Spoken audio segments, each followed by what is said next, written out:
আজকে মরলে কালকে 2 দিন পরের দিন কেউ কাঁদবে না। যাদের জন্য করলা কামাই মরলে তারা চিনবে না।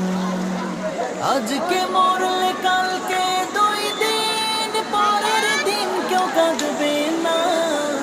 যাদের জন্য করলা কামাই মরলে তারা চিনবে না। সময় করো আমল ঈমান করো খাঁটি, থাকতে সময় করো আমল ঈমান করো খাঁটি। শেষ ঠিকানা তোমার আমার 3.5 হাত মাটি।